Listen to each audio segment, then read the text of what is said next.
What we're here to talk about today is the fact that the brain is and will be the 21st century battlescape in many ways. End of story.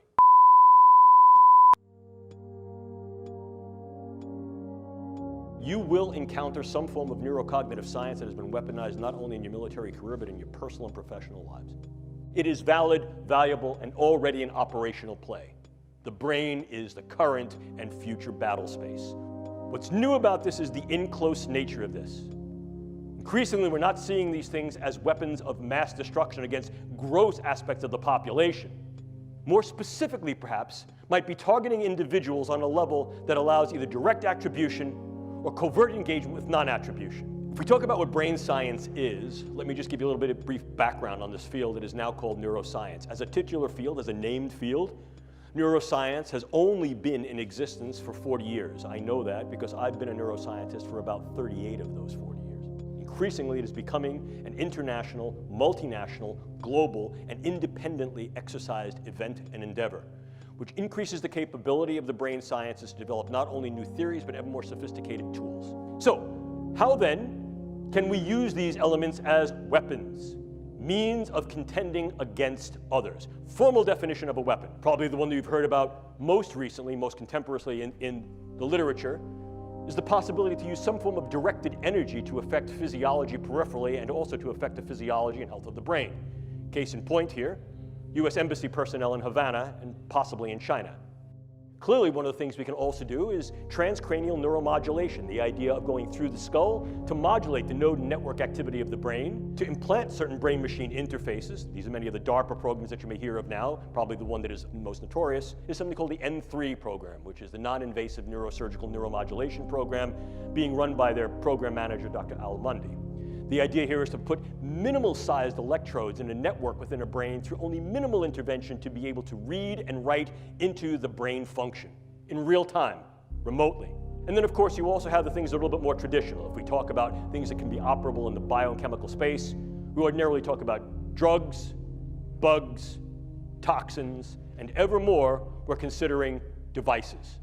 I can disrupt an individual from the level of their cell to their system, and disrupt individuals on a variety of levels, from individuals all the way up to the social fabric. Target a specific individual, change or eliminate that individual with very little attribution and trace, and be able to leave prior to any attribution.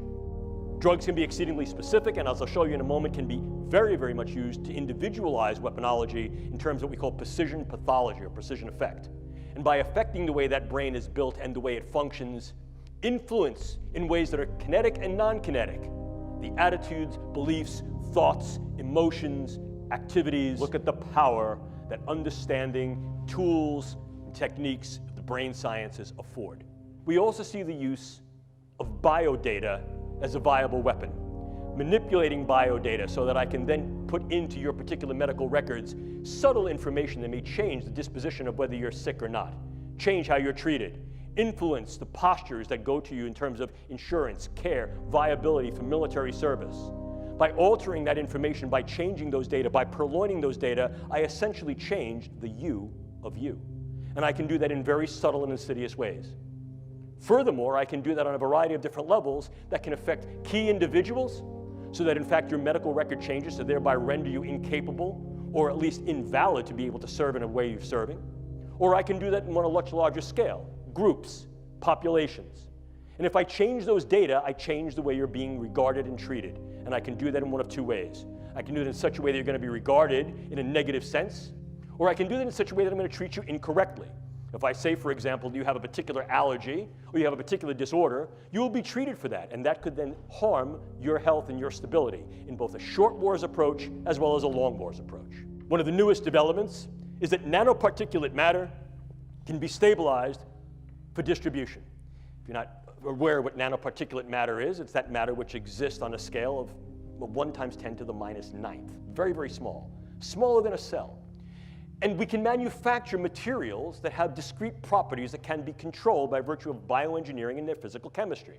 I can create small robotic units, controllable robotic units at the nanoscale, and that these too can be aerosolized to create a nanoswarm of biopenetrable materials that you cannot see, that can penetrate all but the most robust biochemical filters, that are able to integrate themselves through a variety of membranes, mucous membranes, and wherever, mouth, nose, ears, eyes, can be then uptaken into the vascular system to create clumping, can affect the vascular system of the brain, or can directly diffuse into the brain space, and these can be weaponized. And they can be done in such a level that their presence is almost impossible to detect, and as such, the attribution becomes exceedingly difficult to demonstrate. We've come to the precarious position of opening the proverbial can of worms of if, how, in what ways, to what extent, and when these techniques and technologies will be used in weaponized intelligence and national security agenda. Are civilian ethics even viable any longer? And if we engage military ethics, what military ethical principles will we engage?